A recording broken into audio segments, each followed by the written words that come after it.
et c'est un bel événement qui nous permet de clôturer cette année culturelle. Ici à l'Institut, c'est assez exceptionnel,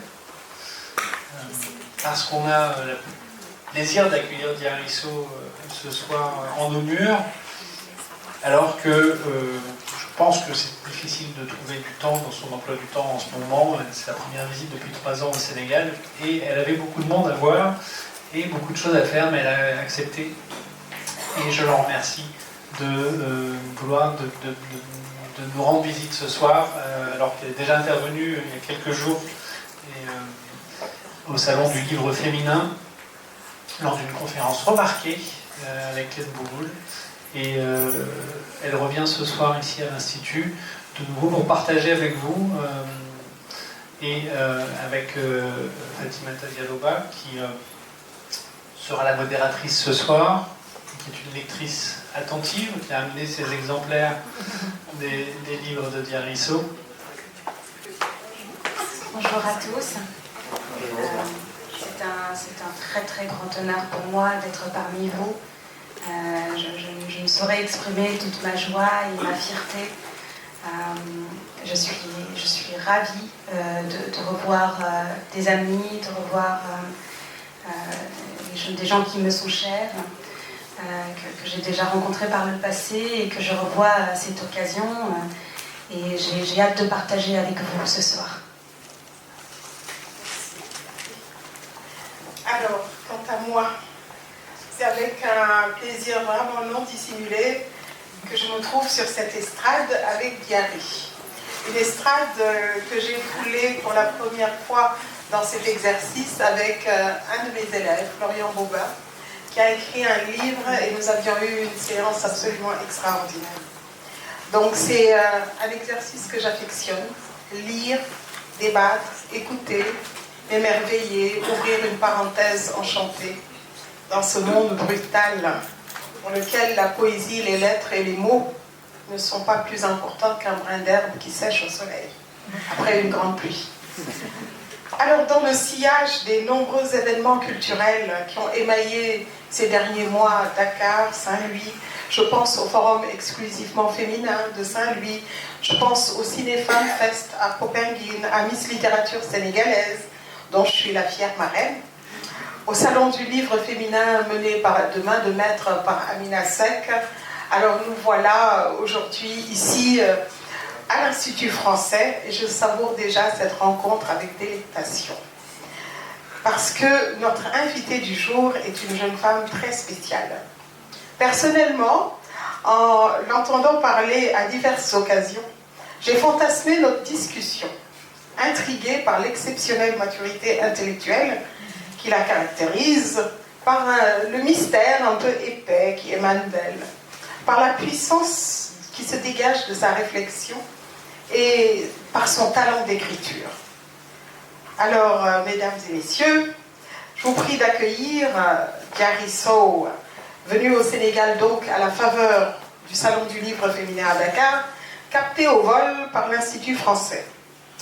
Qui est donc notre jeune invitée, Diarry Risso? Quelques points d'évidence: Diarry est jeune, elle est très jeune.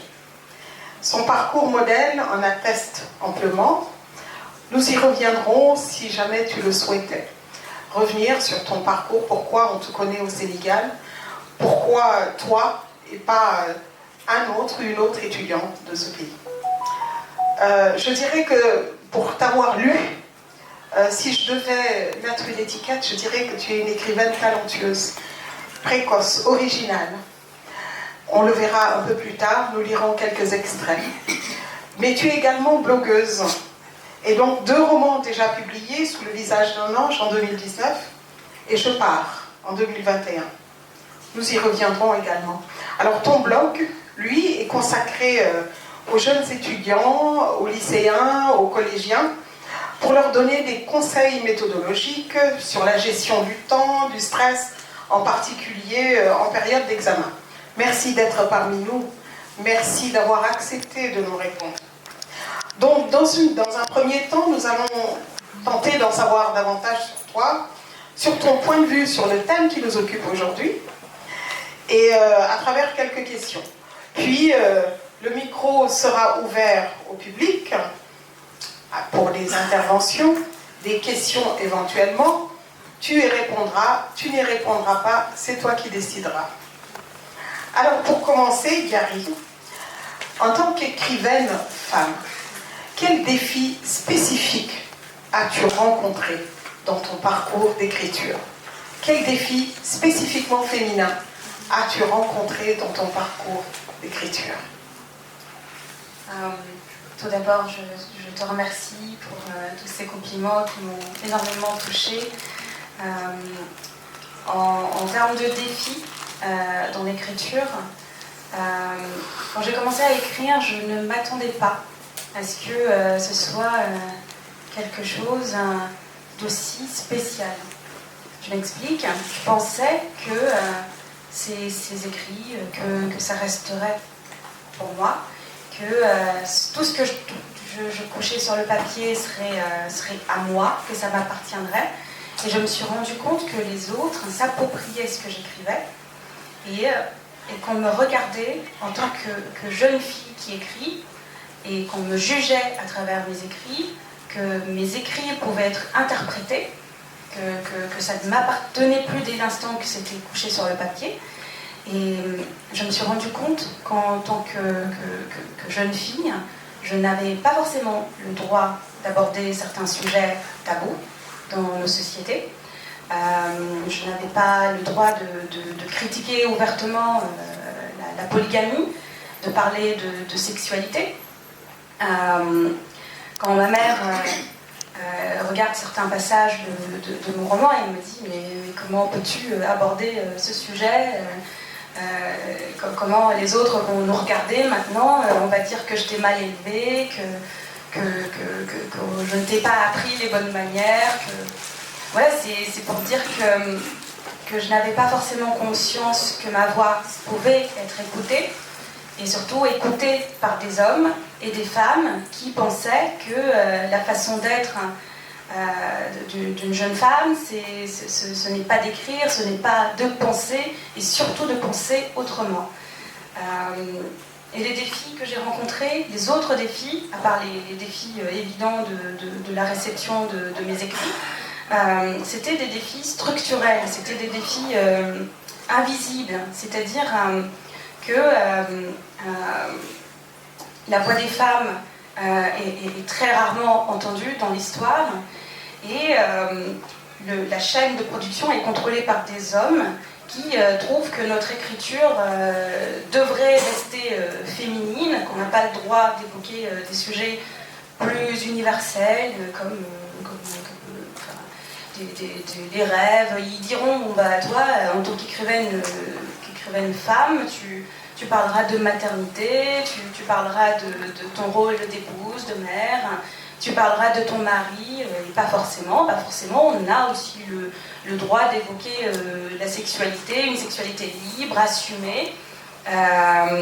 Donc je me suis rendu compte que c'était aussi des attentes, de la société, des attentes pour parler d'oppression, de lutte. On me dira, mais pourquoi dans ton livre tu n'évoques pas la question des femmes au Sénégal, presque comme une étiquette que je dois revendiquer forcément parce que j'écris. Donc oui, on se rend compte que le marché aussi attend des femmes, qu'on ait une certaine plume et une ligne éditoriale qui correspondrait aux femmes.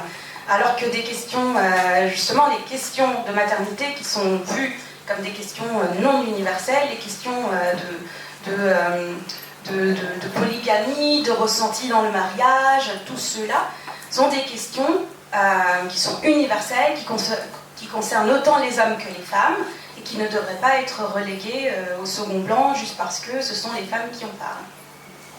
Très bien, merci. Alors j'ai entendu Fatou Diom un jour à l'occasion d'un entretien sur son dernier livre, Le Verbe libre ou le silence, dire que justement il y avait des stéréotypes sur les femmes africaines qui écrivent, sur les attentes d'un public. On attend qu'une femme africaine évoque tel ou tel ou tel sujet. et que donc, même au niveau des éditeurs, ça avait quelquefois, ça a du mal à passer. Elle décide, elle, d'écrire ce qu'elle veut écrire ou de se taire. Est-ce que tu ferais le même choix? J'ai beaucoup écouté Chimamanda Adichie, qui a énormément parlé du sujet, qui s'est approprié la question du féminisme en Afrique et qui sans même le vouloir, a été une sorte de porte-parole des femmes en Afrique. Et elle disait qu'on lui reprochait parfois d'avoir une écriture qui n'était pas assez africaine, d'avoir une certaine façon de faire qui était trop occidentale, pas assez ci, pas assez cela, parce que justement le marché a des attentes, parce que on a une ligne éditoriale qui veut que nos écrits soient des écrits sur l'Afrique, des écrits sur des sujets choisis par le marché. Et elle dit, moi, je raconte des histoires qui sont des histoires de femmes. C'est pas parce que je suis africaine que je dois forcément avoir des héroïnes qui pensent à l'africaine, en tout cas africaine telle que l'entendent les gens qui veulent nous cloisonner dans une boîte. Et on se rend compte que c'est très très difficile d'aller à l'encontre de tout cela parce que tout simplement on n'est pas écouté. Si on ne fait pas la même chose que ce qu'ils attendent. Et oui, je pense que la nouvelle génération d'écrivaines, en tout cas d'écrivaines africaines, se rendent compte qu'on utilise nos œuvres comme produits de marché, alors qu'en fait, ce sont des œuvres uniques, personnelles, des récits qui nous ressemblent, et on ne devrait pas se laisser impressionner par ces histoires de monétisation, même s'il faut en vivre, hein, mais on en vivra autrement, et puis on ne tombera pas dans ces pièges. Alors, tu as parlé de Chimamanda Ngozi Adichie. Alors, quelles autres figures féminines as-tu eu en ligne de mire? Quelles sont les écritures qui t'ont influencé ou qui t'ont inspiré? Peut-être pas simplement féminines, mais des écrivaines qui ont inspiré ton parcours d'écriture. Quand j'ai commencé à lire, j'étais petite, j'étais à l'école élémentaire et je lisais tout ce qui me tombait entre les mains. Ce n'étaient pas des œuvres choisies. Je me souviens de mon émotion la première fois que je suis entrée dans une bibliothèque, une vraie bibliothèque, et que j'ai pu avoir accès à des œuvres du monde entier, classées, classifiées, avec une logique, une cohérence. Pour moi, c'était le paradis, parce que les livres auxquels j'ai eu accès étant petite, c'était des livres que mon père il achetait en rentrant de Dakar, parce qu'il travaillait dans des hôtels, il travaillait en tant que chef pâtissier, cuisinier. Et à chaque fois qu'il rentrait à Bourg, il venait avec des livres selon ce qu'il y avait, voilà. Et c'est ça qui a constitué un terreau de lecture. Pour moi, ça a été mon univers quand j'étais petite. Et je me souviens de livres qui ne valaient pas forcément grand-chose en littérature, ce n'étaient pas forcément des classiques. J'ai commencé à lire des classiques, j'étais déjà adolescente, mais je me souviens, petite fille, de m'être identifiée à ces femmes, à ces hommes que je lisais, que je découvrais dans ces romans presque inconnus, on ne les retrouverait pas aujourd'hui. C'est comme ça que je suis tombée sur un livre qui s'appelle Djebel Amour, dont j'ai oublié l'auteur. L'héroïne s'appelait Aurélie, c'était une Française qui avait rencontré un prince du Moyen-Orient à Paris. C'était c'était l'époque, c'était une autre époque, hein, une femme française d'époque qui inspire une petite fille hein, au Sénégal, c'est dire la puissance de la littérature et à quel point ça peut voyager. Et donc je me suis identifiée à ces femmes que je découvrais au hasard comme ça de la vie. Ces héroïnes, je lisais aussi des romans policiers hein, qui aujourd'hui n'ont pas forcément de valeur littéraire à mes yeux et qui pourtant ont constitué à former la petite fille que j'étais, parce que c'était des femmes qui parlaient de ce qu'elles voulaient, c'était des femmes qui s'affirmaient, c'était des femmes qui disaient « je ne veux pas », chose que ma mère, mes grands-mères ne voulaient pas qu'on dise, hein, parce que ça fait impoli, ça fait pas bonne fille, voilà. Et donc, c'était ces héroïnes anonymes qui m'ont le plus inspirée. Et quand j'ai découvert les Marguerite Duras, Lament, ces femmes qui parlaient ouvertement de sexualité, qui disaient ce qu'elles voulaient faire de leur corps, qui osaient dire, ça a complètement bouleversé ma vie. J'ai aussi beaucoup lu des œuvres de femmes africaines qui ont refusé d'être. Mariam Abba, qui, même dans son silence, inspire. Son silence en dit très très long sur le patriarcat et la violence de tout ce système. Et Ken Gogol, évidemment, Ken Gogol.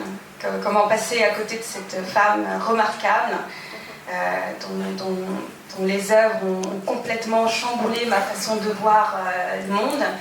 Et à un moment donné, dans mon isolement, dans ma solitude, elle a été là, cette dame, et je l'ai lue, et je l'ai comprise, et je l'ai prise comme une sœur, parce que même si on n'est pas de la même génération, on a ressenti la même chose. C'est beau ce que tu dis, et Ken Gogol l'a entendu la dernière fois. Et puisque tu parles de solitude, j'ai envie de te poser la question suivante. Tes personnages principaux, que ce soit dans Sous le visage d'un ange ou dans Je pars, avec un jeu bien affirmé dans le titre, tes personnages principaux trouvent une forme de liberté dans leur solitude. Alors, un écrivain dont j'ai oublié le nom, moi aussi, parce que j'oublie en ce moment, a dit « La prison, c'est les autres ». Est-ce qu'il en est de même pour toi? Je crois que l'écriture a besoin, à un moment donné, d'espace, de solitude. Il y a Virginia Woolf qui dit dans Une chambre à soi que pour écrire, une femme a besoin de deux choses. Elle a besoin d'une indépendance financière, mais elle a aussi besoin d'un espace personnel. Et je crois que ces deux aspects ne sont pas super remplis. Ce ne sont pas des hypothèses qui s'appliquent à toutes, malheureusement, dans nos sociétés, parce que l'indépendance financière est plutôt réservée aux hommes, puisque ce sont les hommes qui s'occupent de nous. Ce sont les hommes, en tout cas, qui sont préposés à gérer ces questions de finances et à gérer tout ce qui a rapport à l'autonomie financière, ce qui est très dommage parce que c'est en ayant conscience qu'on a une forme de liberté de temps, une liberté d'espace, une liberté géographique, une liberté émotionnelle, qu'on peut se permettre de faire des choix et d'être libre. Alors, la question de la solitude, puisque c'est celle que tu abordes justement dans ta question, je pense qu'on a toutes besoin d'être seul à un moment donné. En tout cas, quand on est prise par le tourbillon de tout ce qu'il faut faire au quotidien, dans nos rôles d'épouse, de mère, nos rôles de care, parce qu'on est tout le temps dans prendre soin des autres, prendre soin de mon mari, de mes enfants.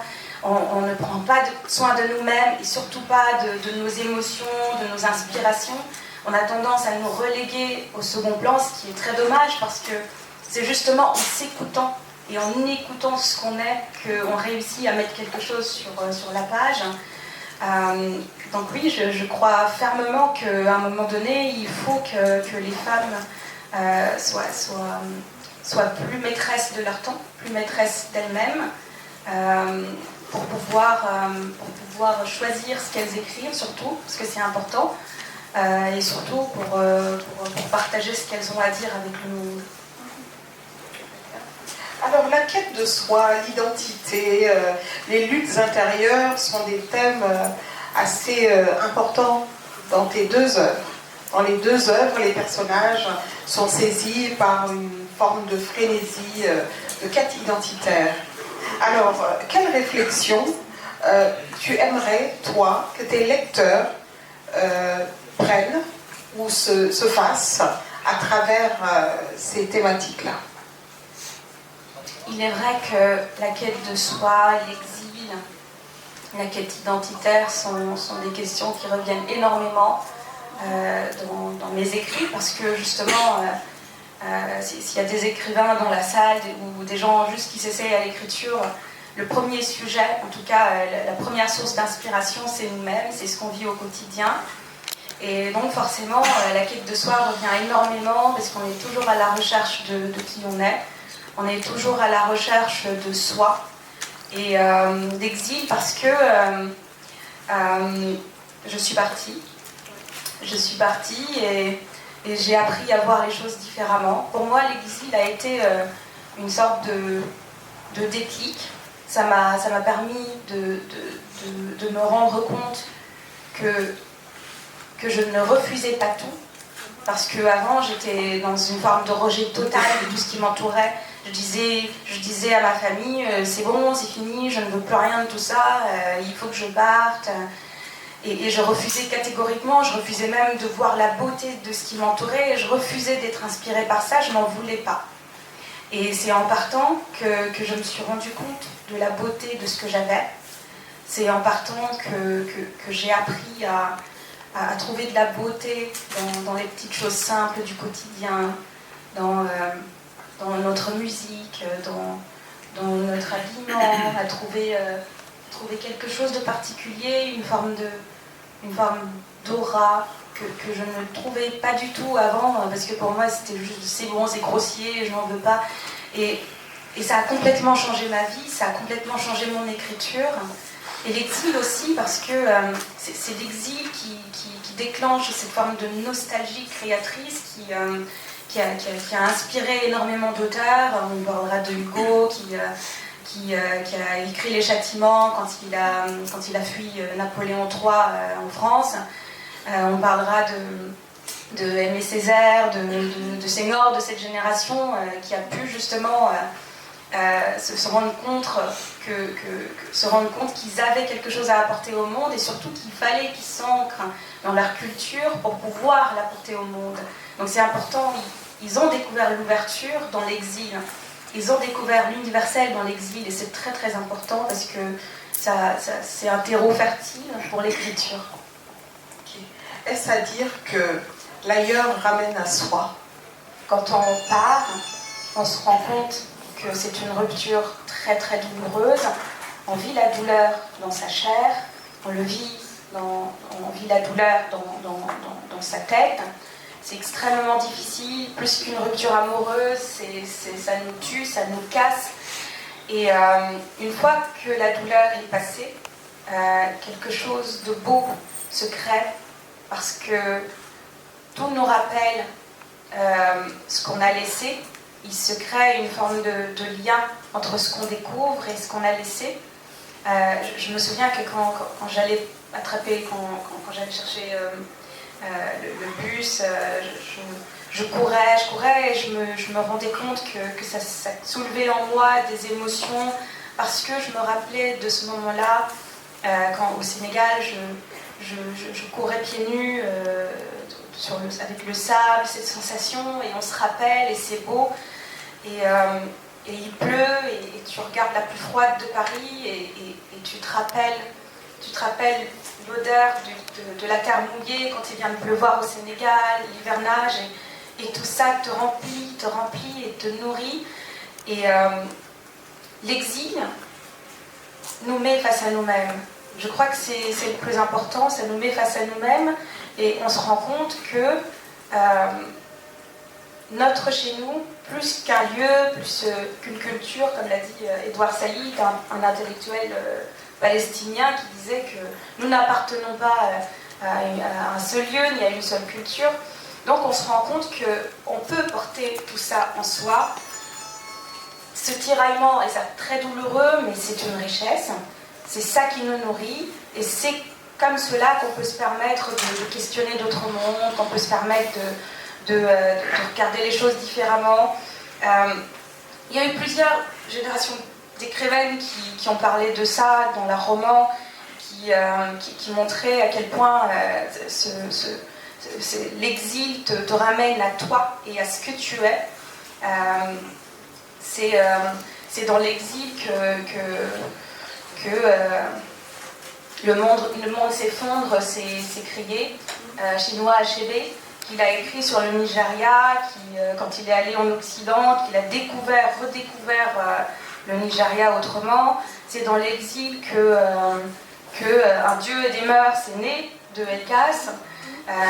Donc pour dire que oui, l'exil nous met face à nous-mêmes et c'est comme ça qu'on se découvre autrement. Moi en tout cas j'ai vécu ça comme un cadeau parce que ça m'a permis d'aller à la rencontre d'une nouvelle version de moi-même.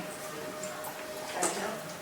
Alors, est-ce qu'on n'a pas tendance, en tant qu'exilé, à embellir la réalité de chez soi? Est-ce que, c'est vrai, l'odeur de la terre mouillée, l'hivernage, c'est vrai que c'est joli, mais est-ce que, en étant en exil, on n'a pas tendance à avoir un souvenir un peu sublimé de la réalité? Est-ce qu'on garde un pied sur terre ou est-ce que le soi est rêvé? L'exil crée une sensation de manque. Et oui, quand on a cette sensation, on a tendance effectivement à peut-être embellir certaines choses, mais je ne pense pas que ça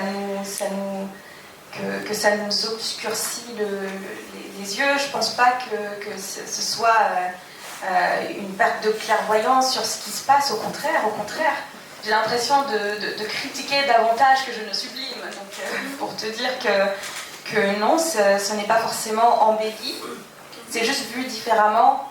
Et c'est beau tout ça, c'est beau, c'est un fait, c'est pas rêvé, c'est réel.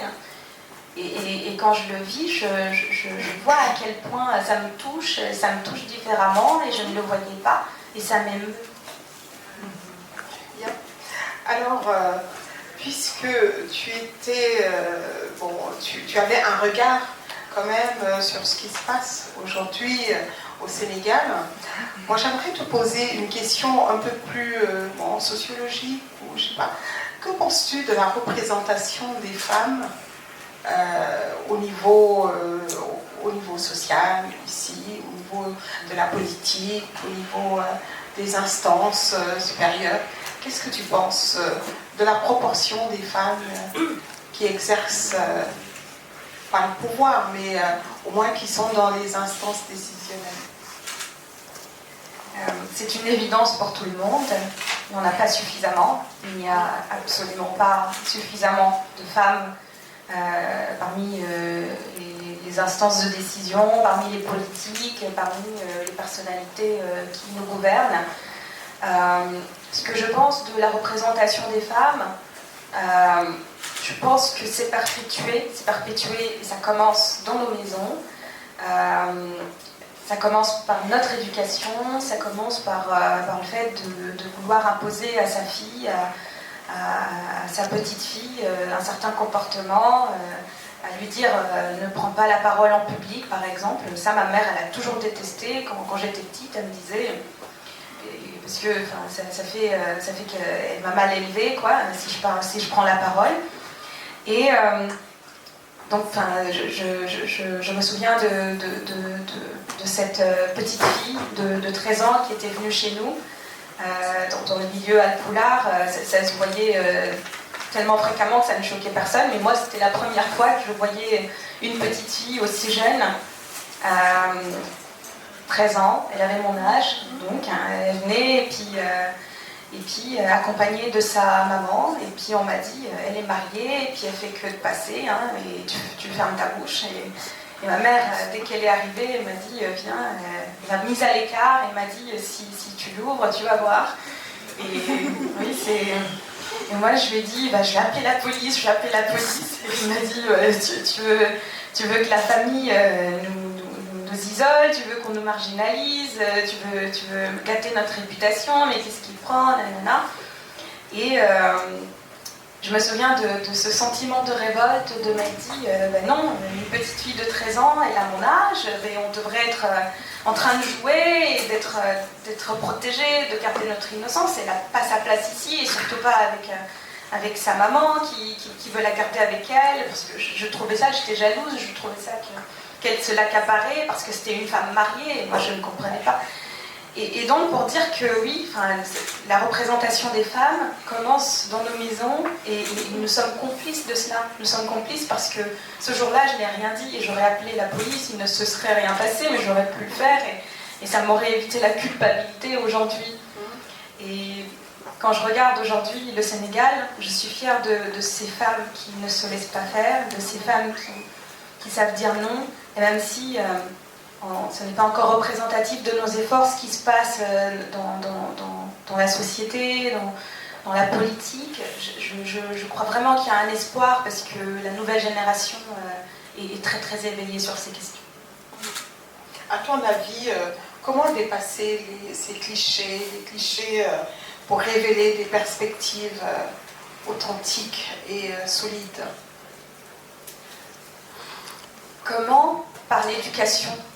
Par l'éducation, parce que on n'a pas forcément connaissance de tout ça. Quand on le vit, on ne se rend pas compte que ce n'est pas normal. On ne se rend pas compte que notre place n'est pas là, avec un mari qu'on n'a pas choisi. On ne se rend pas compte que nous avons des choses à dire, que nous avons notre place dans la société, qu'on peut se permettre de rêver, d'écrire, de partager ce qu'on est.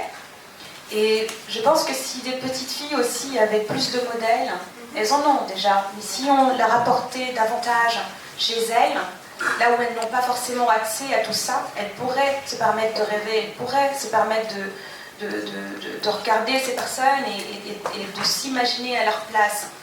Donc oui, sensibiliser, éduquer, et puis nous, en tant que jeunes femmes, partager encore et encore, parce que c'est comme ça que les choses vont changer.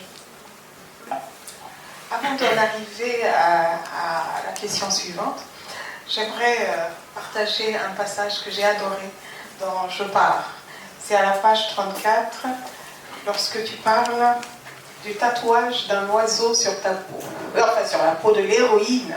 Ce n'est pas toi, bien sûr, évidemment. Je me suis fait tatouer cet oiseau l'été dernier. Alors, c'est un goéland déployé. Alors que j'étais allongée sur le dos, profitant de la douce chaleur du soleil, un goéland aux ailes grises avait survolé la plage, aussitôt suivi d'une flopée d'autres. Il avait volé bas. J'avais pu le voir de près. Détailler son bec jaune, ses petites pattes palmées roses et ses ailes gris clair. Il avait poussé un long cri, puis était remonté vers le ciel. Alors que la colonie disparaissait au loin, je me souviens avoir voulu être ce goéland.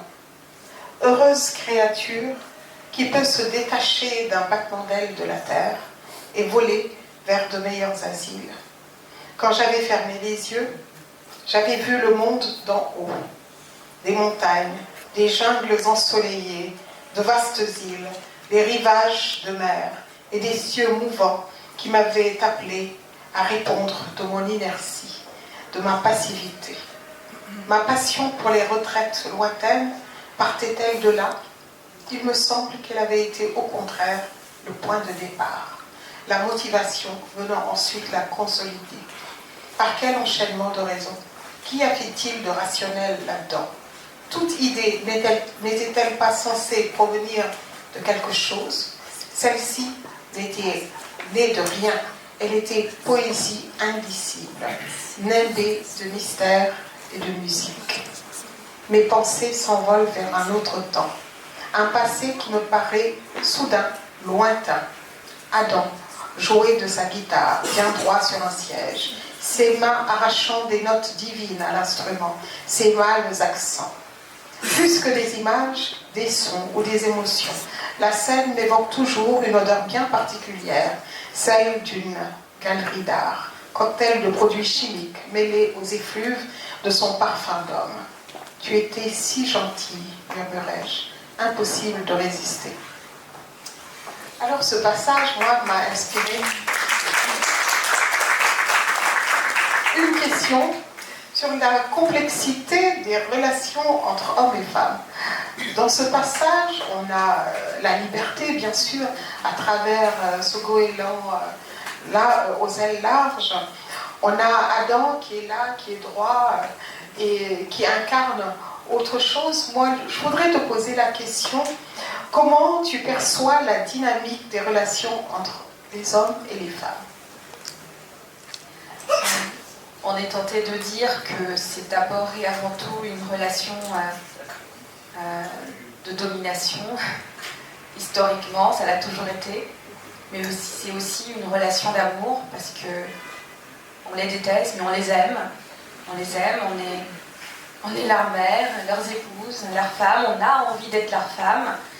Et nous sommes donc des femmes cisgenres qui aimons les hommes et qui les détestons parce qu'ils exercent sur nous une emprise dont on veut se libérer.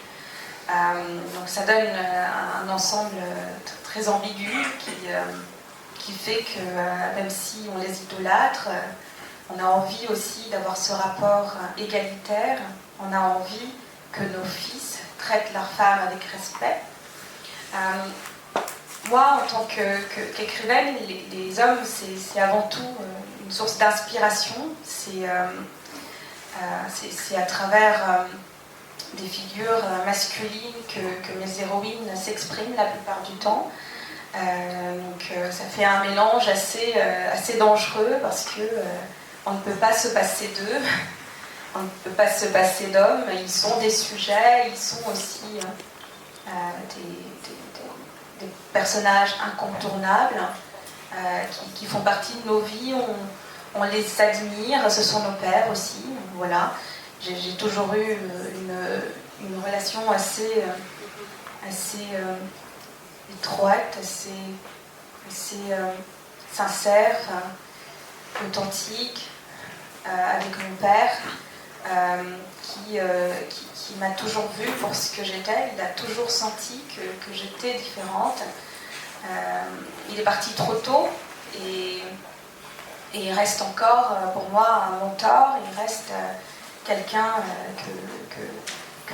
que j'admire énormément. Et je crois que si je n'ose pas faire certaines choses en ce moment dans ma vie, c'est parce que j'ai en tête sa figure précieuse qui même si elle était aussi influencée par la culture, par un système de domination qui n'était pas de son fait, dont il est juste le résultat. Il m'a toujours donc encouragée à être moi-même et à me protéger. Voilà. C'est de lui que te vient ta force? Oui. Il a vraiment participé à créer ça en moi, parce que là où ma mère me disait qu'il ne faut pas que je parle trop fort, parce que parler trop fort, c'est pas, une femme ne devrait pas parler trop fort, ça passe un peu, ça passe mal. Mon père, lui, m'encourageait justement à dire ce que je pensais il m'encourageait à élever la voix, justement, et dès l'instant qu'il a compris que j'étais, en tout cas, différente de ma mère, il a essayé de jouer une sorte de... Il a été un régulateur d'émotions, dirons-nous, parce que c'était compliqué avec elle, parce qu'elle avait en tête de me ciseler pour que je ressemble exactement à l'image de la bonne fille que j'étais.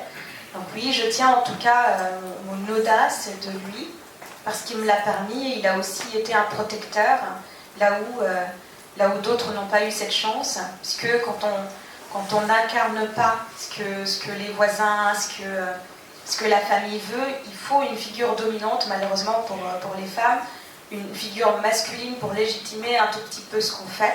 Donc lui, il disait laissez-la faire son truc, laissez-la écrire. Et puis les gens disaient il faut qu'elle soit là, il faut quand même qu'elle assiste au baptême, il faut qu'elle s'habille bien, il faut que... Non, laissez-la. Et puis ça permettait un peu de désamorcer, parce que justement, la société valorisait ce qu'il pensait, la société trouvait que dès l'instant qu'il validait, eh bien, c'était validable ce que je faisais. Est-ce qu'aujourd'hui, tu as réussi à dire à ta maman qui tu étais? Est-ce qu'elle l'accepte? Non. Non, jusqu'à présent, je n'ai pas réussi à dire à ma mère voilà, je suis ci et je ne veux pas de ça. C'est compliqué parce qu'elle le voit. Oui, elle le voit. N'empêche, j'ai toujours cette tendance à cacher ce que je ne fais pas comme elle le voudrait. Je la laisse m'habiller, je l'ai laissé choisir ma tenue en venant, parce qu'elle voulait absolument que, oui, il faut que il faut que quand même tu mettes des vêtements traditionnels, parce que voilà, des écrivains, ils sont arrêts et tout, mais c'est pas notre style, donc voilà, donc je l'écoute parce que ça lui permet aussi de se sentir écoutée. Je sais qu'elle en a besoin, et dès l'instant qu'elle en a besoin, moi j'y vais, et puis je lui demande quand même des conseils, voilà, j'essaye de lui faire sentir que je tiens, je prends en compte ce qu'elle pense, ce qu'elle veut. Même si ce n'est pas pour tout, hein, elle le sait, mais bon, on porte toujours ce masque, justement, dont on parlait tout à l'heure, parce qu'on n'a pas envie de blesser, parce que même dans cette relation où tu as envie de dire non tout le temps, tu aimes quand même ta mère, tu l'adores, et tu n'as pas envie qu'elle se sente mal parce que tu as fait certaines choses qui ne lui plaisent pas. Voilà, c'est de l'amour, tout simplement. Alors, moi j'ai une phrase que j'ai piquée comme ça. Dans le journal d'Anaïs Nin, elle dit « Je veux jouir, non transformer » dans mon écriture. Qu'en est-il pour toi? Est-ce que tu prends du plaisir en écrivant, ou est-ce que tu cherches à transformer, je sais pas, avoir un impact? Qu'est-ce que tu cherches dans l'écriture? Quand j'ai commencé à écrire, je ne cherchais absolument pas à transformer. Je cherchais à prendre du plaisir, à jouir, justement. Et je me suis rendu compte que même si mon intention n'était pas de transformer, dès l'instant que j'écrivais, ma plume était chargée de toutes ces paroles non dites, de toutes ces voix qui n'ont pas pu s'exprimer, de la voix de ma mère qui n'a pas pu faire d'aussi longues études que moi, qui n'a pas eu la chance d'écrire, de ma grand-mère qui elle aussi s'est mariée, elle n'avait même pas 12 ans, qui a toujours été à l'écoute des besoins de sa famille et non d'elle-même. Je me suis rendu compte que ma plume n'était pas tout simplement la mienne, et que toutes ces femmes s'exprimaient à travers ce que je disais et que je les portais en moi. Donc rien que le fait d'écrire, quelle que soit la phrase, c'était déjà un engagement, c'était déjà une forme d'affirmation, parce que je suis née dans une société où l'écriture n'est pas forcément valorisée ni accessible, et même des femmes qui ont un talent incroyable, des hommes aussi, hein, mais c'est surtout les femmes, hein, qui n'ont pas forcément conscience qu'elles peuvent écrire, qu'elles peuvent raconter ce qu'elles vivent. Et je porte en moi aussi, tout comme toutes les jeunes filles de la salle, je porte en moi un nous. C'est le nous des femmes sénégalaises. Quand Mariam Abba raconte l'histoire de Ramatoulaye et de Aïssatou dans une si longue lettre, elle n'a pas forcément dit je vais prendre la plume pour écrire pour toutes les femmes sénégalaises. Non, elle a raconté une histoire, mais toutes les femmes se l'ont appropriée parce qu'elles se sont reconnues dans ces personnages, parce qu'elles vivent la même chose. C'est pour dire que nos histoires ne sont pas individuelles, nos histoires sont chargées d'existence et on porte en nous plusieurs existences. Et dès l'instant que j'ai commencé à écrire, je me suis rendu compte de ça. Et ma plume est forcément engagée. Alors, Gary, tu es un paradoxe vivant. Alors, je t'explique. Tu as été Miss Science en 2017, je crois. Oui. Donc, tu es catégorisée scientifique. Et pourtant, tu as voulu te présenter à Miss Littérature Sénégal. Oui, parce que mon parrain m'a envoyé l'affiche une nuit, et je me suis dit, ah, ça c'est pour moi. Et donc, j'étais très déçue que tu ne participes pas, parce que moi... Non, je n'ai pas participé parce que je ne pouvais pas... je n'avais pas des vacances, je ne pouvais pas venir comme ça. Je pensais que ce serait en décembre, que je pourrais faire d'une pierre deux coups, mais non. Mais peu importe, dans tous les cas, mon intention première était de partager, parce que je participe à tous ces événements comme ça. Dès l'instant qu'il y a quelque chose qui touche à la littérature, je suis la première à lever la main. Donc oui, c'était une volonté surtout d'être là, d'être présente avec mes sœurs et de vivre ça avec elles. Et en ce moment, au Sénégal, il y a une espèce d'hégémonie des mathématiques. On essaie de dire que si on est intelligent, enfin les enfants, on les pousse beaucoup vers les maths. Bon, moi je ne suis pas tellement d'accord, parce que je trouve que tu es l'exemple vivant que la littérature est épanouissante. Que quand on est un humain, il nous faut un petit peu de tout. Et que quelquefois même la beauté des mathématiques peut être poétique. Et qu'il n'y a pas de cloison entre les lettres et les sciences. Donc, alors, qu'as-tu à dire aux élèves du Sénégal? Leur dire de ne pas avoir honte d'aimer la littérature, qu'il faut de tout pour faire un monde, et que les mathématiques, c'est pas les plus intelligents qui vont en maths. Non, ça n'a rien à voir. Merci. Vas-y, dis-nous un mot. Oui, c'était un cri du cœur de la part de Fatoumata. Donc oui, tu as totalement raison. Et ça se voit que ça tient à cœur, donc oui. Et écoute, mes meilleurs élèves sont des scientifiques. J'enseigne le latin en terminale au lycée français Jean Mermoz de Dakar. Tous mes élèves, en première et en terminale, sont des scientifiques. Alors comment vous expliquez ça? S'il n'y a pas de cloison? Oui. Oui, je trouve que tu as parfaitement raison sur ce point.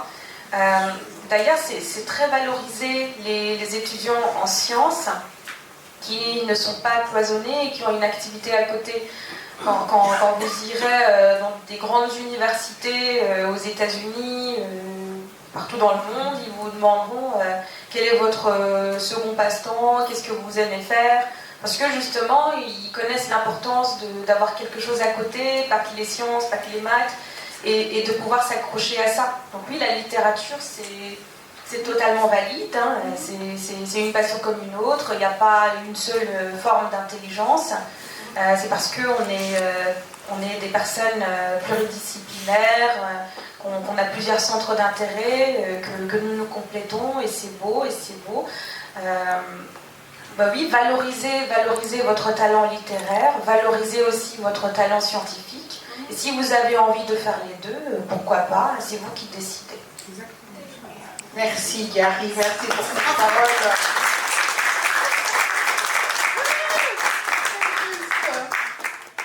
Bon, je sens qu'il y en a qui piaffent d'impatience de t'interroger.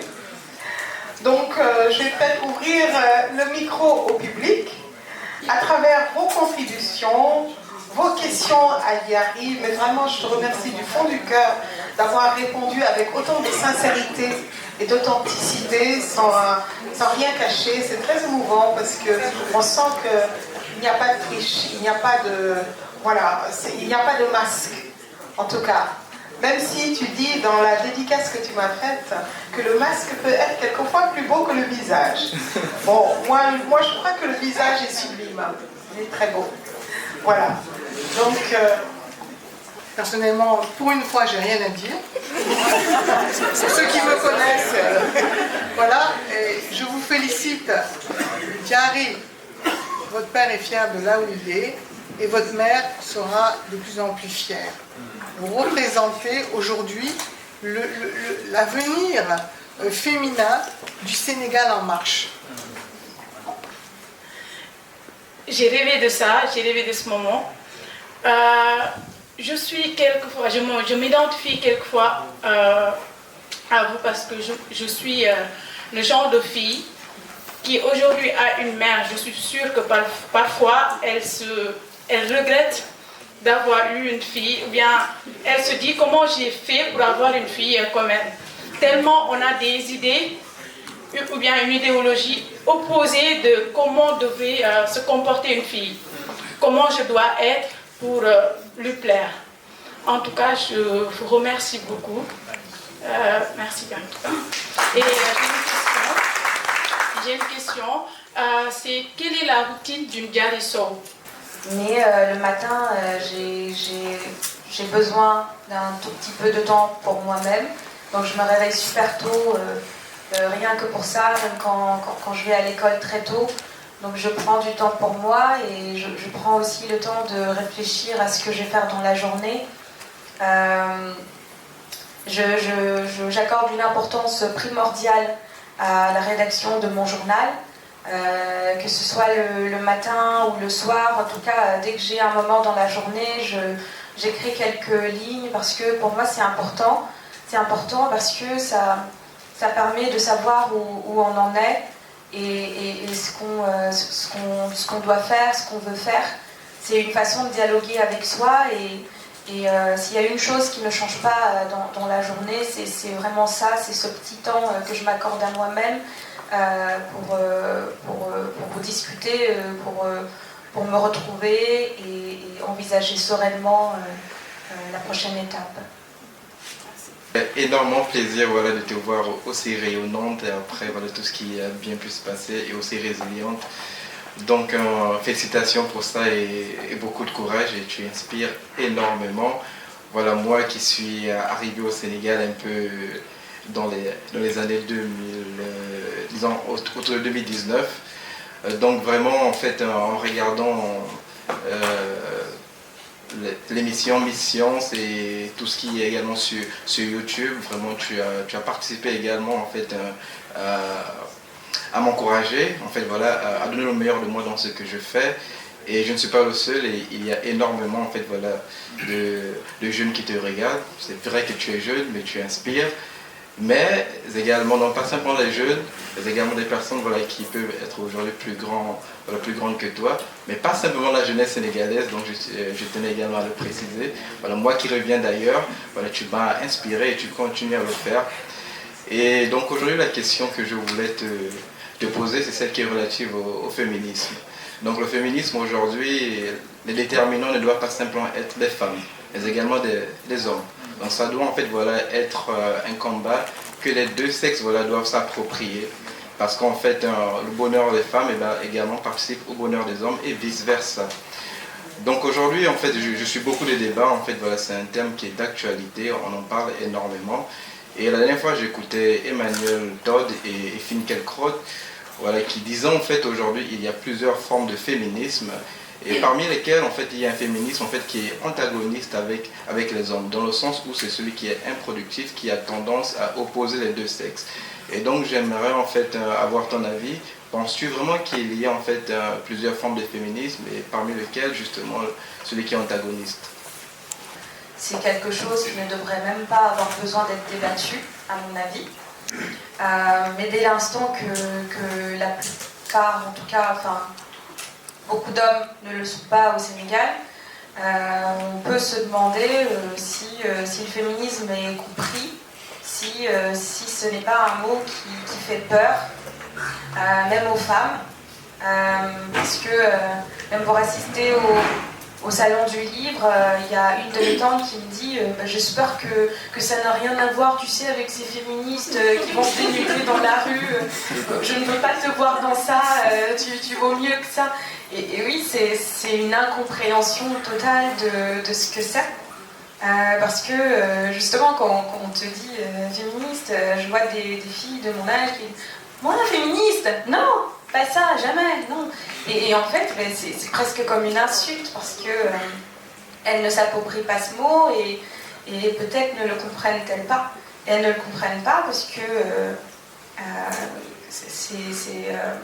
c'est comme ça qu'elles ont été éduquées à ne pas questionner. On nous interdit de questionner. Si tu remarques dans nos sociétés, les enfants qui sont trop bavards, qui posent trop de questions, on leur dit « non, pire ».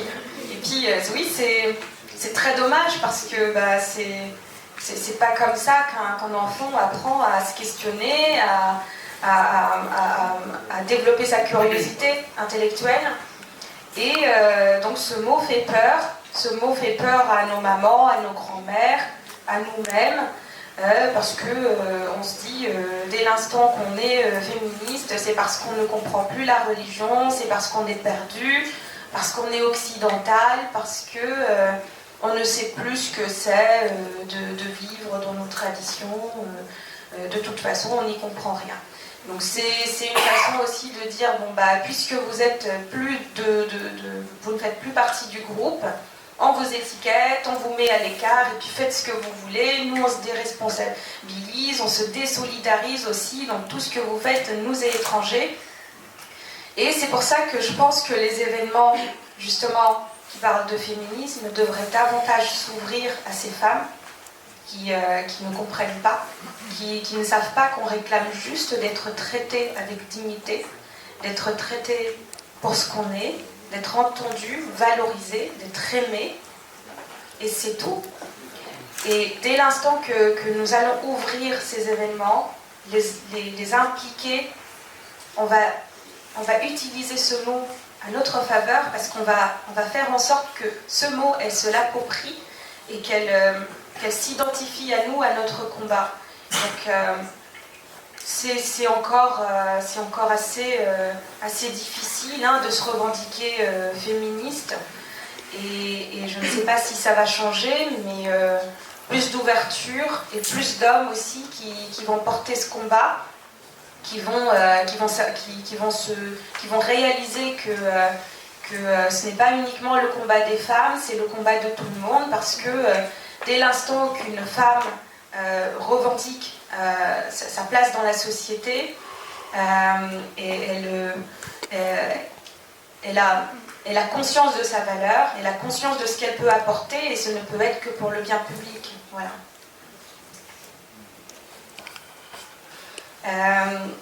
On te dira Mouniel. Et je crois qu'à un moment donné, j'ai vécu ça personnellement.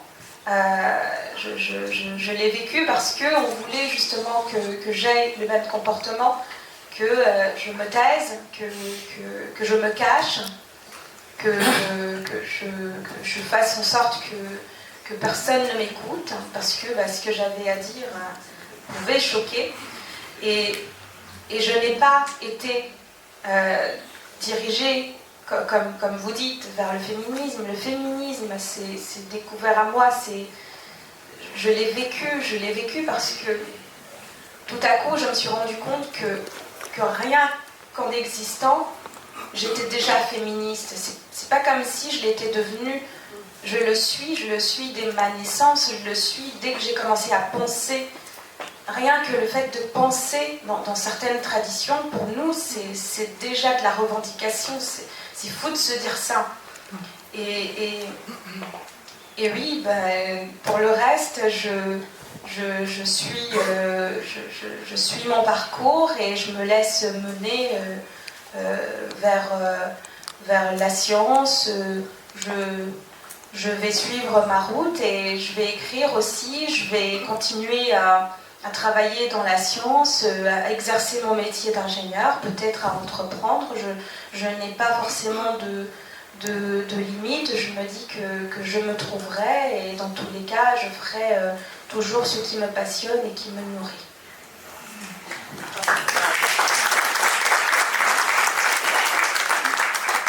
Bonjour, Thierry-So, je m'appelle Anne-Laure et la preuve que votre livre traverse l'océan dans l'autre côté aussi. J'ai entendu parler de vous quand j'étais à Toulouse et j'ai lu votre roman là, dernièrement. Et il m'a vraiment captivée, j'ai pas pu le poser pendant 2 jours. Ça c'est pour vous dire que vous êtes universel et que peu importe la culture, votre littérature est vraiment universelle. Parce que vous et moi, on n'a pas du tout grandi au même endroit. Je voulais vous remercier pour ce roman déjà, qui est pour moi très courageux et très sincère. Et c'est rare en fait que les romans soient aussi sincères. Donc merci pour ça. Et j'avais une question. Dans les 20 dernières pages, vous rentrez, vous reprenez le masque et vous continuez votre vie. Et on sent que la révolte en vous est toujours là, mais que vous acceptez le consensus social, vous acceptez de vivre. Et quelque part, cette héroïne, je dis vous, mais c'est votre héroïne en fait, je me suis demandé comment elle faisait pour vivre ce qui se passe dans ce roman, revenir et reprendre le masque. Et la question est celle-ci, qu'est-ce que la fugue lui a apporté au niveau peut-être humain et même métaphysique, parce qu'elle part, elle revient, elle remet le masque. Et à la fin du roman, j'avais envie de lui poser la question, mais alors du coup, Koura, comment tu te sens après cela et qu'est-ce que ça a pu t'apporter ou t'enlever? Voilà, c'est ça ma question. Merci.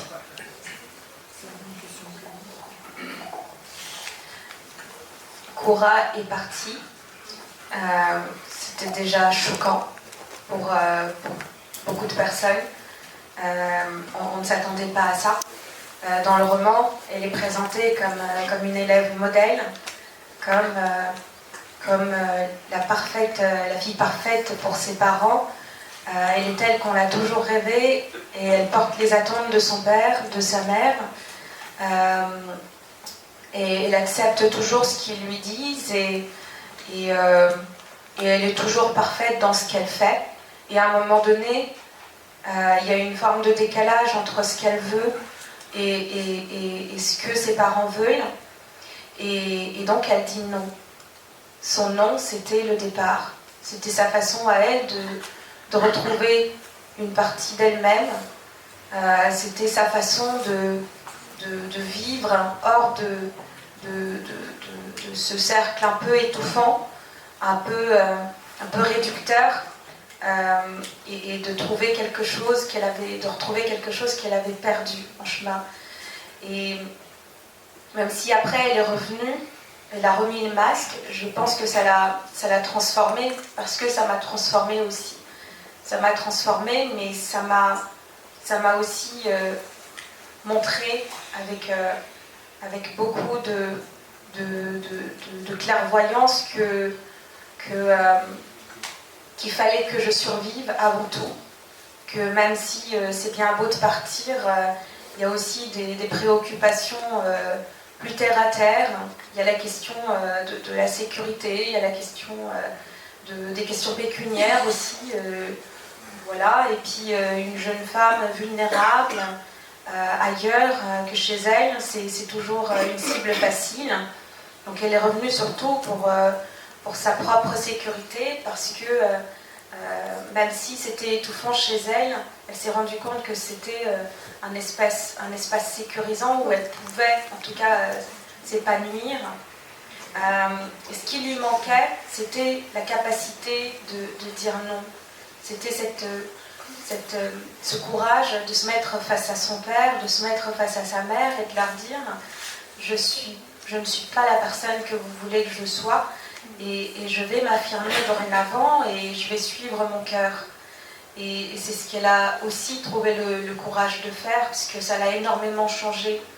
Mais elle ne pouvait pas ne pas revenir, et je ne pouvais pas non plus ne pas revenir, parce que j'étais seule, parce que j'étais jeune, trop jeune pour être dans les rues, trop jeune pour partir si loin de ma famille, et j'aimais aussi beaucoup trop ma mère et mes sœurs pour rester loin d'elles aussi longtemps. On a besoin de vous, comme de toutes les femmes qui sont parties, qui ont eu un parcours extraordinaire comme le vôtre, et qui sont à la NASA, qui sont chefs de département aux États-Unis, dans une université, qui sont en France avec les meilleurs profils, qui sont en Chine aussi, qui sont partout, à Dubaï. On a besoin de vous. Il faut que vous atteigniez la masse critique qui peut changer les choses. Vous savez que la société sénégalaise est malade. Elle est malade et elle a besoin de vous. Elle a besoin des hommes aussi, bien sûr. Mais les hommes font moins de bruit finalement. Hein, ils dirigent, c'est vrai, mais ils sont dans le système, mais c'est ça. Même en sortant du système, ils sont toujours dedans. Et on a besoin de vous. Merci également à l'Institut français qui sert de plateforme pour vous recevoir ici. Merci aussi à Fatimata qui a été très perspicace dans ces questions parce qu'elle nous a bien éclairés. Moi, en vous écoutant, j'ai l'impression qu'il y a beaucoup de ressentis, beaucoup de choses à extérioriser, beaucoup de choses à dire. À quand le prochain ouvrage de Yarisso? Ma question en est que j'aimerais savoir, c'est quoi votre ligne de conduite à vous? Vous avez parlé de tradition, vous avez parlé de famille, vous avez parlé de femmes et beaucoup d'autres choses. C'est quoi votre ligne de conduite? Parce que je sais qu'on est en Afrique et nos us et coutumes, nos valeurs nous imposent que toutes les vérités ne sont pas bonnes à dire, toutes les questions ne sont pas bonnes à poser et toutes les réponses ne sont pas bonnes à trouver. Donc j'aimerais savoir aussi vous, c'est quoi votre ligne de conduite à vous? Qu'est-ce que vous poussez à écrire, mais surtout, qu'est-ce que vous attendez là de cela? Et ma deuxième question va en tant qu'étudiant politiste, et je sais qu'un jour je fais partie de la gouvernance mondiale, de quel degré je dois m'attendre au féminisme? Est-ce que je dois me préparer à une guerre entre les hommes et les femmes? Est-ce que je dois me préparer à des compromis ou quoi que ce soit? Parce que je veux le savoir. Merci beaucoup.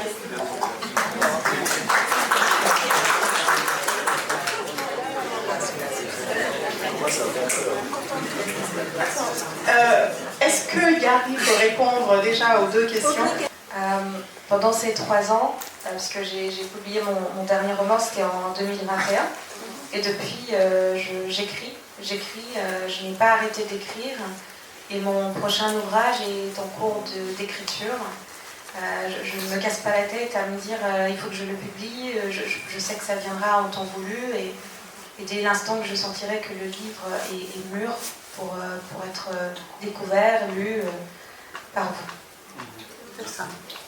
Alors, faut-il s'attendre à une guerre? Cuivis pacem parabellum. Je crois que la guerre a déjà eu lieu. Enfin, je ne sais pas si tu le vois, mais on est déjà en guerre. La guerre entre les hommes et les femmes a été une guerre pacifique, très douce. Hein. C'est une guerre qui a lieu dans l'intimité, dans les maisons, dans les chambres, dans la rue, partout. On est toujours en train de se confronter. Oui, le meilleur est à venir. Je crois qu'il faut sortir les pop-corn. Mais j'aimerais te demander la question suivante. Est-ce que toi, Yari, tu pratiques la méditation? est-ce que tu pratiques le pouvoir d'être présent? Parce qu'on dirait que tu es tellement rattaché au passé. Est-ce qu'actuellement tu as su peut-être développer le pouvoir du présent, d'être réellement présent? Je sais que ça peut peut-être être présent, ça peut peut-être plus impacter sur ce que tu veux réellement faire. Voilà. Oui, totalement. Je suis d'accord avec toi et ta réflexion sur l'importance de l'instant présent, l'importance d'agir sur son présent, parce qu'on ne peut pas changer son passé. C'est une façon de dire aussi qu'on a le contrôle sur sa vie et sur son image. Mais je ne pense pas que le passé soit rejeté aussi. Quand je recrée les images du passé dans ma tête et dans mes livres, c'est aussi une façon de m'approprier ce passé, c'est une façon de le questionner et de me demander ce que ça a fait de moi aujourd'hui. Est-ce que je pratique la méditation à ma façon? Oui. Ça m'arrive. Je sais qu'il y a plusieurs formes de méditation, que les gens le pratiquent plus ou moins différemment. Je sais aussi qu'on le pratique à notre façon dans nos sociétés, parce que la prière, rien que la prière dans nos religions, dans l'islam, c'est une façon de méditer, c'est une façon d'entrer en soi, de questionner son monde intérieur. Donc oui, j'ai ma façon à moi de méditer. Et pour ce qui est d'être attaché à l'instant présent, je m'y essaye. Je crois que chacun de nous fait de son mieux pour oublier les traumatismes du passé, pour rester ancré dans le présent, puisque c'est dans le présent qu'on a du pouvoir. Moi, j'aimerais bien travailler avec les enfants. Et dans écrire le soir, on n'a pas assez parlé d'eux, parce que je crois qu'ils sont impactés par beaucoup de choses de la société et que les enfants ne lisent plus. Les enfants ne s'intéressent plus à l'écriture, à la lecture et à l'art en général. Et moi, j'aimerais bien avoir ton avis là-dessus, en fait. C'est une question très importante et qui me tient particulièrement à cœur, parce que mes sœurs ont respectivement 6 et 9 ans. Donc c'est quelque chose qui me touche, parce que je le vois qu'elles ont du potentiel, je vois qu'elles ont des choses à dire, mais elles ne sont pas forcément encouragées à le faire. Il y a une de mes sœurs qui a des talents en dessin, mais quand elle se met à dessiner, on lui dit il faut que tu ailles faire tes devoirs, il faut que tu ailles faire autre chose, soit te balayer, c'est aussi une façon de dire que ce n'est pas valorisé, qu'on n'enrichit pas suffisamment le monde intérieur des enfants, et pourtant c'est très important. Donc des initiatives devraient être prises, justement, parce que c'est à cet âge que tout se construit, c'est à cet âge que le plus important de nous-mêmes s'exprime. Et comme tu l'as dit tout à l'heure, la création, c'est l'enfant en nous qui s'exprime. C'est une façon aussi de rencontrer notre innocence et notre naïveté face au monde, parce que c'est l'enfant qui se questionne. Les questions toutes bêtes du genre pourquoi l'eau c'est transparent, pourquoi la terre est ronde, pourquoi il fait chaud aujourd'hui et pas demain. Ce sont des questions que les enfants se posent, et ce sont les enfants qui nous permettent de nous rendre compte de l'importance de tout ça. Donc cette naïveté doit être protégée, l'innocence des enfants doit être protégée, la créativité des enfants doit être développée, et c'est nous aussi, en tant que sœurs, en tant que maman, en tant que père, en tant que frère, qui devons aussi leur insuffler cela, et leur dire aussi que leur voix mérite d'être entendue, qu'elles ont du talent, qu'ils ont du talent, que tous les enfants doivent être dans de bonnes conditions. Quand je vois les talibés dans la rue, ça me choque, ça me fait mal parce que ça ne nous représente pas, parce que ça ne devrait pas être leur place. Ils n'ont pas leur place dans la rue, ils devraient être en ce moment en train en train de vivre, en train de jouer, en train de s'amuser, de se découvrir, de se construire, de lire, etc. Donc oui, je sais que des efforts restent à faire sur ce point-là et je suis optimiste pour le futur. Et je veux savoir qu'est-ce que Jerry Soule, elle, veut apporter de nouveau, si jamais tu y as pensé, l'innovation dans le féminisme, parce que ça va paraître un peu gros ce que je vais dire, mais l'islam est féministe, il ne faut pas prendre la religion, excusez-moi, mais voilà. Mais la culture, il y a des parties qui ne sont absolument pas du tout féministes, qui nous oppressent, nous mettent le couteau sous la gorge et disent tais-toi. Et comme je n'ai pas eu envie de me taire, j'ai voulu savoir, toi, comment tu fais pour libérer ma parole, puisque je fais partie du peuple à libérer, du peuple à sauver. Je veux que tu sois notre salvatrice. C'est bien lourd, excuse-moi, c'est assez lourd, mais au moins porte-parole, pour que Dieu en soit témoin et sache que Jerry Soule a tout fait pour sauver ces femmes qui veulent vivre. Je vais prendre l'exemple que tu as mentionné par rapport aux femmes dans les sciences, parce que tu m'as dit que c'est parce que tu as vu justement une fille réussir les concours pour le lycée d'excellence et tu t'es dit moi aussi que c'est exactement ça, parce qu'il faut plus de femmes dans les sciences. Je me souviens que pour des soucis de parité, ils avaient pris 30 filles, 30 garçons. N'empêche, hein, sur le classement, les filles n'étaient pas forcément au rendez-vous. Elles étaient rares, nous étions rares à être devant. Et toutes les autres filles qui étaient aussi excellentes, mais qui, par le système, par tout ce qu'on leur a mis dans la tête, même si elles étaient brillantes, à un moment donné, se sont sorties reléguées parce que les sciences, c'est surtout les garçons. Il y a ces croyances-là qui font qu'on se dit, les maths, tout ça, c'est des histoires de garçons. La physique, c'est des histoires de garçons. Et puis nous, c'est plutôt la littérature, c'est plutôt, oui, on est bonne en français. Et c'est exactement ce qui se reproduisait dans les classes parce que les filles étaient convaincues qu'elles ne pouvaient pas battre les garçons. Et dès le départ, il y a eu 3 garçons devant moi. J'étais 4e au concours d'entrée au lycée d'excellence de Durbel. J'étais 4e et il y avait 3 garçons devant moi. Donc ces 3 garçons étaient persuadés que ça allait être leur territoire, que de toute façon les filles, oui, elles sont fortes, mais c'est surtout parce que c'est la littérature, vous savez, elles savent écrire et puis voilà. Mais en fait, il a fallu justement s'affirmer et puis dire oui, nous aussi on est là, vous savez, on est là, coucou. Et c'est exactement ce que mes camarades ont fait aussi.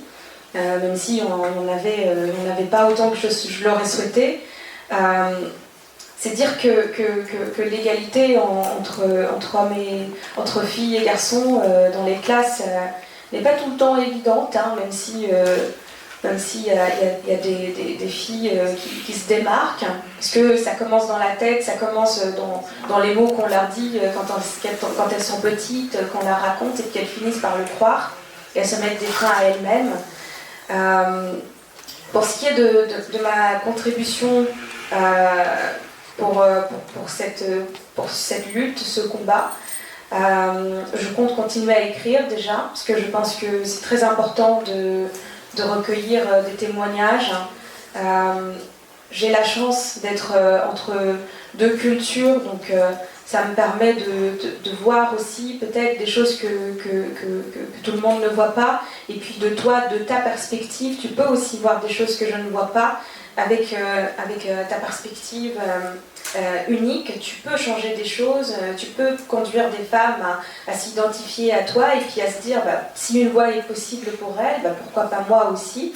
Et je pense que le combat, il va se mener surtout comme ça, à petite échelle, déjà, en l'incarnant et en ne se laissant pas imposer des freins juste parce qu'on est d'un tel sexe ou d'un tel autre.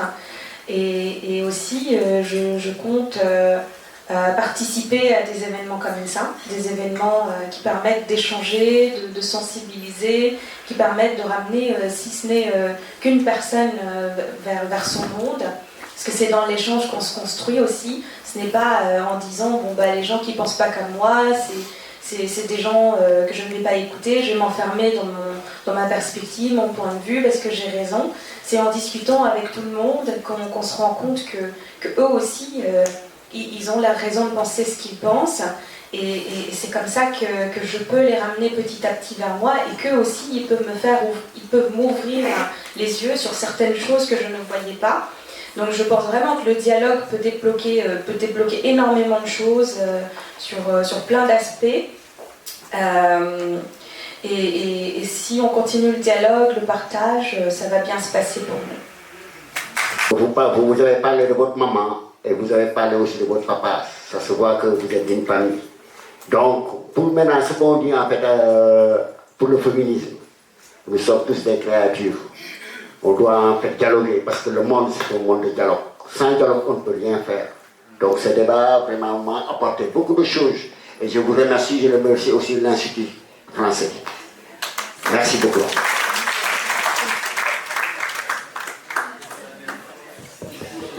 Vous êtes vraiment un esprit polymathe, compétent, vraiment brillant. Voilà, et vous êtes capable d'ouvrir la fenêtre qu'on appelle la liberté. Maintenant, pour revenir un peu au soi, donc parler de soi, pour écrire. Écrire le soi, cela présuppose une exploration de l'inconscient. Êtes-vous parvenu à soulever le voile sur votre inconscient? Si je suis parvenue... Personnellement, je pense que peut-être vous êtes une surdouée, c'est que vous êtes à parler du soi. Oui, écrire sur soi, ça sous-entend une certaine exploration de son être. Ça sous-entend aussi qu'à un moment donné, on s'est tendu un miroir, qu'on s'est regardé et qu'on s'est demandé ce qu'on avait à dire, ce qu'il y avait en nous qui méritait d'être entendu. On s'est aussi posé la question de ce qu'on a hérité, de ce qui fait qu'on est nous, de qui on est. Et c'est comme ça qu'au fur et à mesure, on réussit à poser des mots sur des choses ressenties, sur des choses qui nous guident.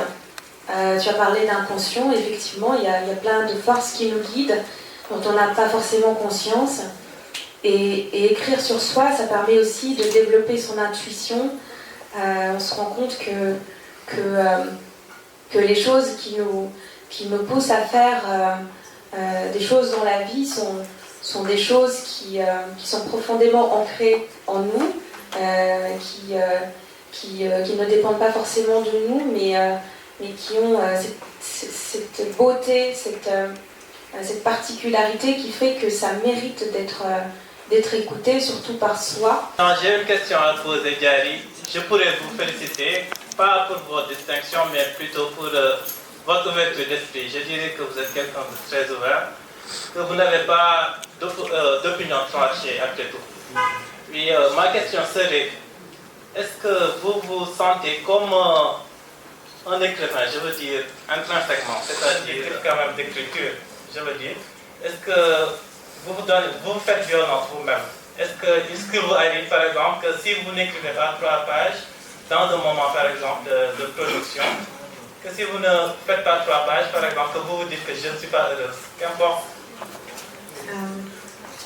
Oui, j'imagine qu'il y a des écrivains et des écrivaines qui sont très disciplinés, qui en vivent même, donc qui sont soumis à des obligations de production. Pour ma part, je n'ai pas forcément ce rapport avec l'écriture. Pour moi, c'est une exploration personnelle. Et dès l'instant que je me pose des limites, j'ai l'impression d'être étouffée. Je me laisse plutôt porter par mes émotions. Et dès l'instant que j'ai envie d'écrire quelque chose, je le fais. Et je ne provoque pas, je ne force pas. Je me laisse vraiment porter par ce qui est en moi ici et maintenant. Pour ce qui est de s'imposer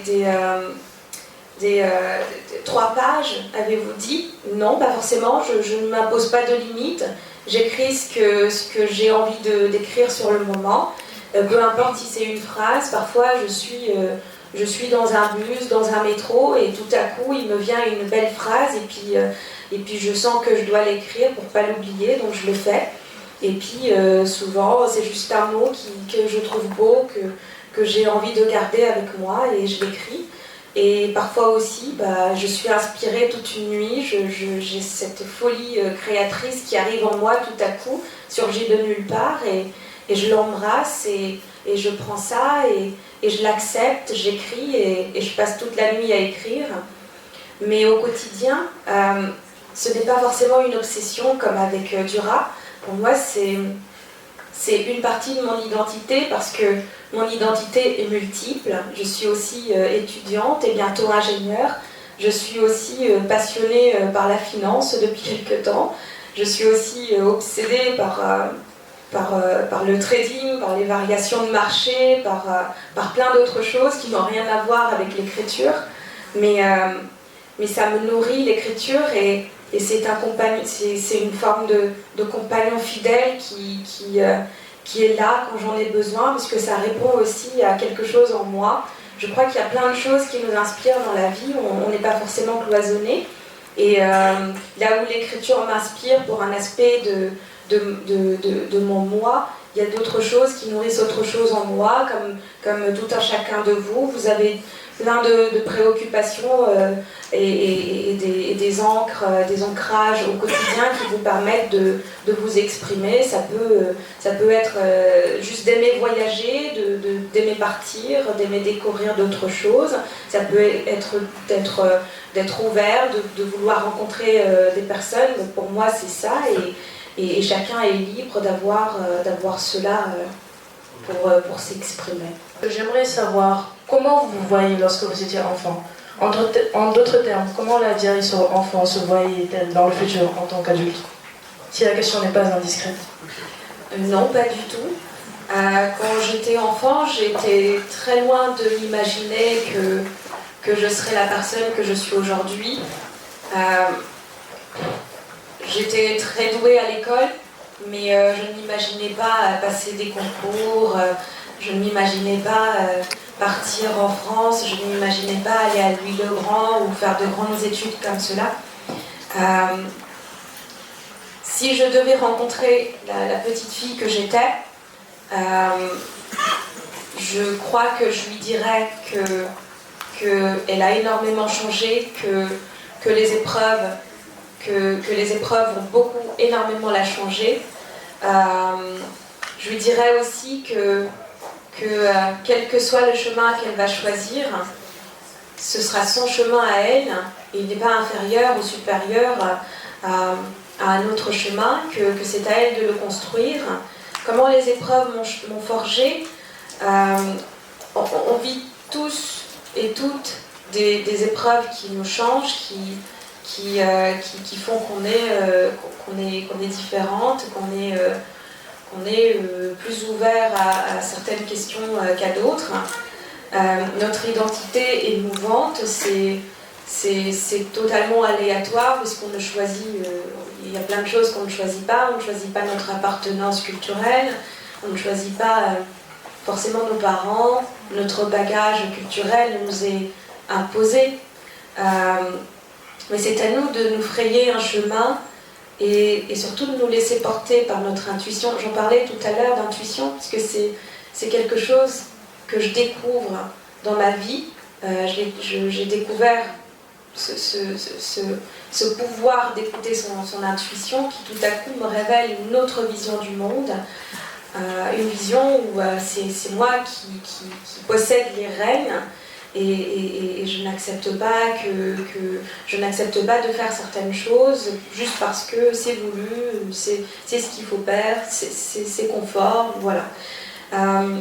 Donc toi, dans ta vie, forcément, tu rencontreras des situations qui demanderont aussi que tu t'adaptes, que tu saches t'écouter, changer, que surtout tu acceptes le regard des autres, parce que ce n'est jamais facile de changer, ce n'est jamais facile de faire certains choix, parce qu'on a peur d'être mal vu, d'être marginalisé, ce n'est jamais très plaisant, mais il faudra le faire, parce que c'est comme ça qu'on se découvre, c'est par les conflits que les choses changent dans nos vies. Je crois que s'il n'y avait pas eu cet épisode dans ma vie, cet épisode d'exil, je ne serais pas aussi empathique, je ne serais pas aussi ouverte sur le monde, parce que j'étais enfermée sur moi et je ne regardais pas suffisamment les autres. Aujourd'hui, quand je regarde tout un chacun de vous, je sais que vous êtes porteurs d'histoire, je sais que vous rencontrez des situations que vous ne dites pas forcément, que tout cela fait que vous êtes vous et que vous méritez aussi qu'on vous regarde droit dans les yeux et qu'on voit votre âme. Alors je vais lire une partie, la fin du prologue de ce beau livre, Sous le visage d'un ange, qui est sorti en 2018, je crois. 2019. Alors c'est la fin. Tu dis...